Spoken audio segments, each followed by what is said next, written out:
Hey everyone, Ninja Toothpick, and today I'm here with Fairy 334, and I'm gonna get this clear right now. Hiro, Mashima, if what I think happened in this chapter happens, I will hunt you down with a brick, and I will beat you mercilessly. Don't do that shit. Don't play with me like that. I will fucking kill you. I'm not kidding. Anyway, to start out with this chapter, we're where we haven't been in a long time, with Jalal and Urza, and, what's her name? Milana. I'm pretty sure that's her name. Milana, something like that. Milana. And she just seen Jalal, she's like, nah, I'm a kitty. I'm gonna scratch your eyes out.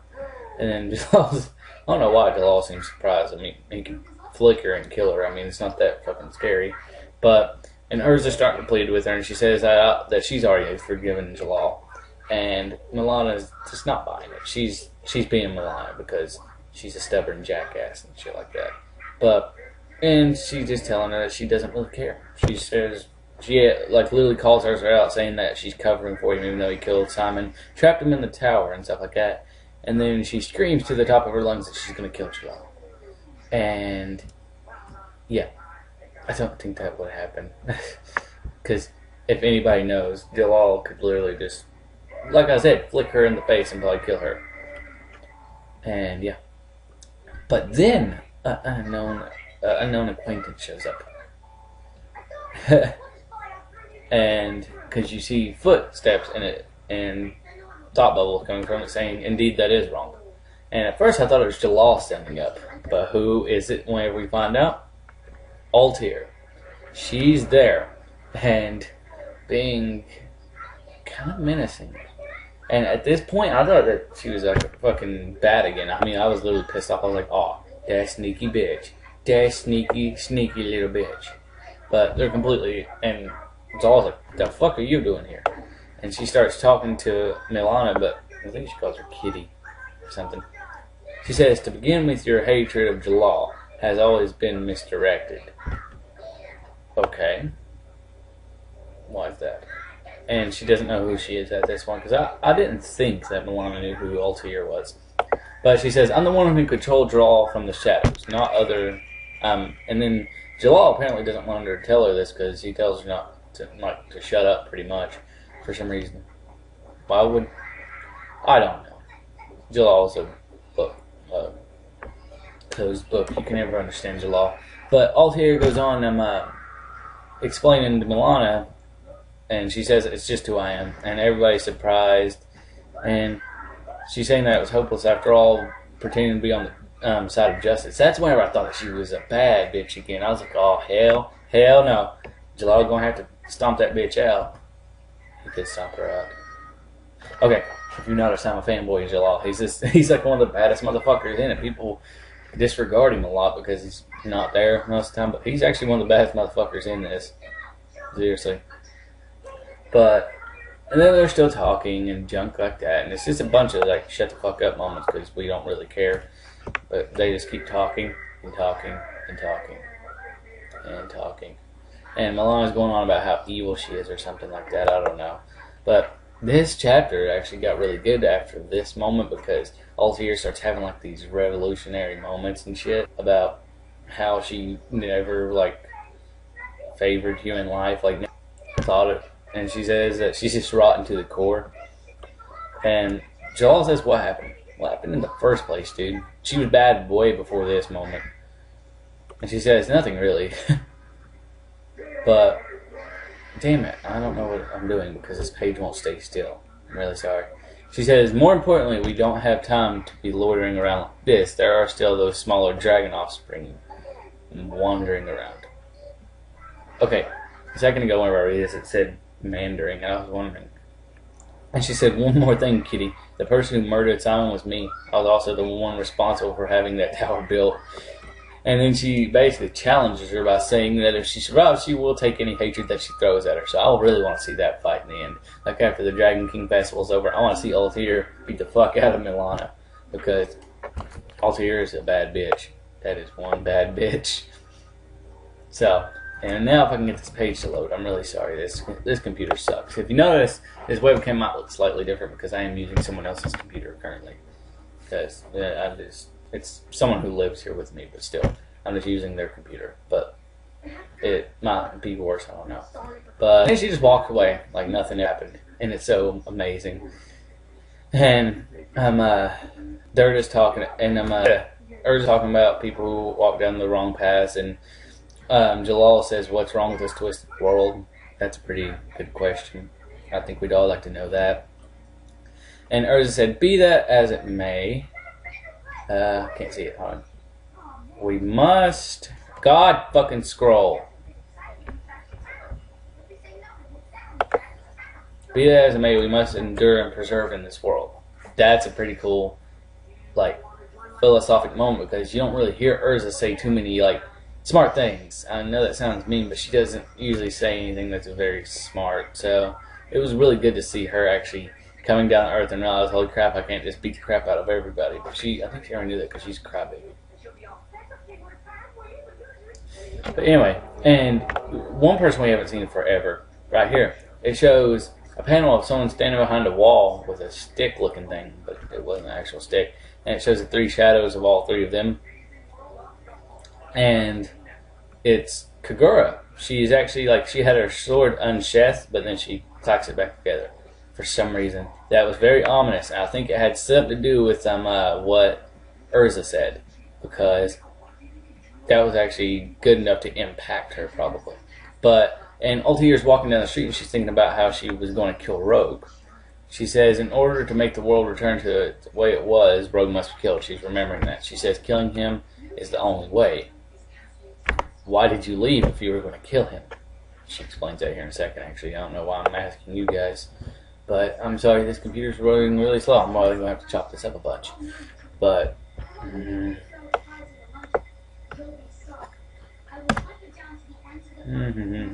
page 13. She's remembering Natsu saying, if we kill him, then we'll be the ones, we'll be the ones who have strayed off the path. When did Natsu become so philosophic? He's always been like the knucklehead, who's always just not give a shit about anything. So, when the hell did he wake up to it? And she says, this is the real me. Because she like staggers and falls. I mean, is she having like a mental breakdown or something about what she's done before? Because next she's talking about how she never, like I said, favored human life. And she's remembering that she was just going to kill Rogue, an innocent person, within the blink of an eye and not even care. And that's what's really cool about Ultear at this point, because she's like, oh my god, I was going to kill somebody, and that's wrong. And we flip over to Rogue, who's still talking to the dragon, and Sting shows up. He says, what are you spacing out for? And Rogue wakes the fuck up because of Sting. And he's just completely surprised, and Sting's like, yeah, get the fuck up and keep fighting. And Rogue asks him if he already took down one. He goes, nah, and just holds up his hand. And then, boom, fucking scissor-looking dragon pops through the wall. And he's like, I brought it with me. And at first, I thought he got that one as a pet. I was about to trip the fuck out. Like, what's going on with these people and their pet dragons? But that would have been pretty fucking cool if he would have had a pet dragon. But he let it there. That's just how Sting rolls. He just has technically pet dragons because he leads it around everywhere, but he doesn't care. And then we get a panel of the dragons actually talking. Like, the two dragons are talking, and I think that one with the scissor face that Sting was facing is called, like, shit, I can't remember its name. Like, Scissor something. I know it's Scissor something because of the way its face is. But my pages are rolling past slow. And he starts laughing about leading the dragon there. And Rogue's like, you think this is some kind of joke? He says, whatever, we're on the same team anyway, aren't we? So they might as well fight together. That's pretty cool. Because we haven't really seen them as a team since Sabretooth split up. Ever since, like, the whole Sabretooth thing, like, the actual competition, we haven't seen Rogue and Sting together before. And that's what I really like about this chapter, is because it actually brought you back to things that you kind of forgot about. But instead of focusing mainly on Natsu and Future Rogue, we really don't see any of them this entire time unless you include Ultear's flashback of Natsu. Because I like that, because Hiro Mashima actually went back, acknowledged things that you had to acknowledge. Like, he got into the story with Sting and Rogue again. He went back to Urza and Jalal and elaborated on Ultear. That was really awesome of him. But okay, that's the dragon thing. The Scissor Runner. He says Scissor Runner, a capture mission doesn't mean you can break a few bones. So, and Scissor Runner says, like I care about that Revere.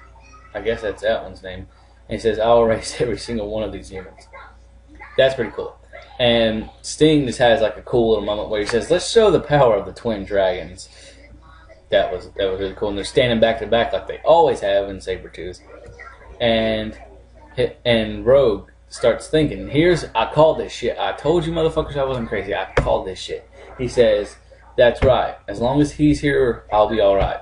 Should I become stained with evil, the light will kill me. Ding, ding, ding. You absorbed him. I told you guys that had something to do with it. No one ever recognized that he still absorbs Sting in the future. And at this moment, I was literally worried because I'm like, is he going to absorb Sting right here? Because he's like, the light shall kill me. I guess that's what happened. I guess Sting tried to kill him to stop him, and he absorbed Sting. I guess. And then we go back to Ultear, and she says, that moment I froze. I couldn't do it. But that's not the issue. Talking about how she was going to kill Rogue. I got ahead of it myself. And she said, I was going to kill an innocent human being. Without a second thought, I was ready to erase a person's life. After everything I've been through, I still haven't changed a bit. Nope. You know what I don't realize? How did, like, Ultear come into this story? She was just, like, the Gray's trainer's daughter. She had nothing to do with this. But I guess that's cool. A little connection, I guess. Cool little connection, I guess you could say. Because we're just sitting.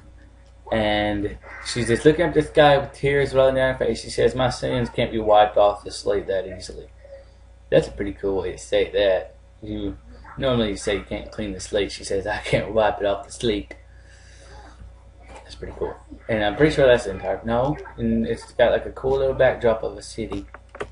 Or like the destroyed city. Destroyed city. I'm evil. I'm one twisted little bastard, aren't I? Okay, stay off. The computer's running stupid.